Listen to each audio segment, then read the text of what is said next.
دربار پر سناٹا طاری ہو گیا، جیسے وہاں کوئی بھی نہ ہو اور در و دیوار چپ چاپ ہوں۔ شہنشاہ فارس کی شہنشاہی افق تک پہنچے۔ قاصد نے کہا، زنجیریں باندھی تھیں مگر مسلمانوں نے ایسی چالیں چلیں کہ یہی زنجیریں ہماری سپاہ کے پاؤں کی بیڑیاں بن گئیں۔ مدینہ والوں کی تعداد کتنی ہے؟ بہت تھوڑی شہنشاہ فارس، قاصد نے جواب دیا۔ ہمارے مقابلے میں ان کی تعداد کچھ بھی نہیں تھی، لیکن دور ہو جا ہماری نظروں سے۔ شہنشاہ اردو شیر گرجا اور ذرا سوچ کر بولا، کارن کو بلاؤ۔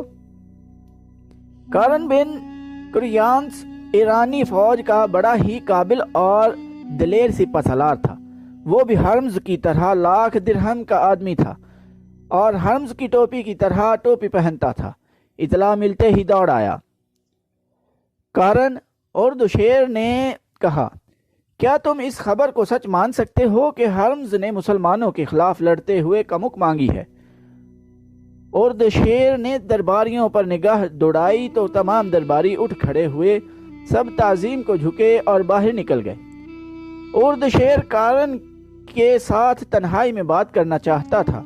کیا یہ قاصد مسلمانوں کا آدمی تو نہیں جو ہمیں دھوکہ دینے آیا ہو؟ مسلمان اتنی جرأت نہیں کر سکتے۔ کارن نے کہا، میدان جنگ میں ذرا سی غلطی پانسا پلٹ دیا کرتی ہے۔ اگر ہرمز نے کمک مانگی ہے تو اس کا مطلب یہ ہے کہ اسے کمک کی ضرورت ہے اور اس سے کوئی غلطی سرزد ہو گئی ہے۔ کیا مسلمانوں میں اتنی ہمت ہے کہ وہ ہماری فوج کو پسپا کر سکیں؟ اردو شیر نے پوچھا۔ ان میں ہمت ہی نہیں، بے پناہ جرأت بھی ہے۔ کارن نے کہا، وہ اپنے عقیدے کی جنگ لڑتے ہیں۔ ابلا کے علاقے میں ہم نے مسلمانوں کو اس قدر ذلیل کر کے رکھا ہوا ہے کہ وہ کیڑوں مکوڑوں کی سی زندگی بسر کرتے ہیں، لیکن انہوں نے زمین دوز حملے کر کے اور شب خون مار مار کر اس علاقے کے کئی چوکیاں صاف کر دی ہیں۔ آج تک انہوں نے جتنی جنگیں لڑی ہیں ان میں انہوں نے کسی ایک میں بھی شکست نہیں کھائی۔ ہر جنگ میں ان کی سپاہ کی تعداد خاصی تھوڑی رہی ہے۔ ان کے پاس گھوڑوں کی بھی کمی ہے۔ وہ لڑنے والے ہی ایسے تھے۔ شہنشاہ اردو شیر نے کہا، ان میں کوئی بھی ہماری فوج کا مقابلہ نہیں کر سکتا۔ لیکن مسلمانوں نے مقابلہ کر لیا ہے، کارن نے کہا، اور ہمارا اتنا زبردست سالار ہرمز کا مک مانگنے پر مجبور ہو گیا ہے۔ شہنشاہ فارس، دشمن کو اتنا حقیر نہیں جاننا چاہیے۔ ہمیں اپنے گریبان میں دیانتداری سے جھانکنا ہوگا۔ فارس کی شہنشاہی کا توتی بولتا تھا، لیکن ہمیں اس حقیقت کو نظر انداز نہیں کرنا چاہیے کہ رومی ہم پر غالب آ گئے تھے، اور ہمیں یہ حقیقت بھی فراموش نہیں کرنی چاہیے کہ ہم رومیوں کا سامنا کرنے سے ہچکچاتے تھے۔ اس نئی صورتحال کا جائزہ دیانتداری سے لیں۔ شہنشاہ فارس، ہرمز نے اگر کمک مانگی ہے تو اس کا مطلب یہ ہے کہ مسلمان اس کے لشکر پر غالب آ گئے ہیں۔ میں نے تمہیں اسی لیے بلایا ہے کہ تم ہی ہرمز کی مدد کو پہنچو۔ اردو شیر نے کہا، اگر ہرمز گھبرا گیا ہے تو اس کی مدد کے لیے اگر اس سے بہتر سالار نہ جائے تو اسی جیسے سالار کو جانا چاہیے۔ تم ایسا لشکر تیار کرو جسے دیکھتے ہی مسلمان سوچ میں پڑ جائیں کہ لڑیں یا مدینہ کو بھاگ جائیں۔ فوراً کارن نے اسے سلام کیا اور لمبے لمبے ڈگ بھرتا چل پڑا۔ تو دوستو، آج کی ایپیسوڈ ادھر ہی ختم کرتے ہیں۔ چینل کو سبسکرائب کرنا نہ بھولیے گا۔ ٹائم دینے کے لیے شکریہ۔ اللہ حافظ۔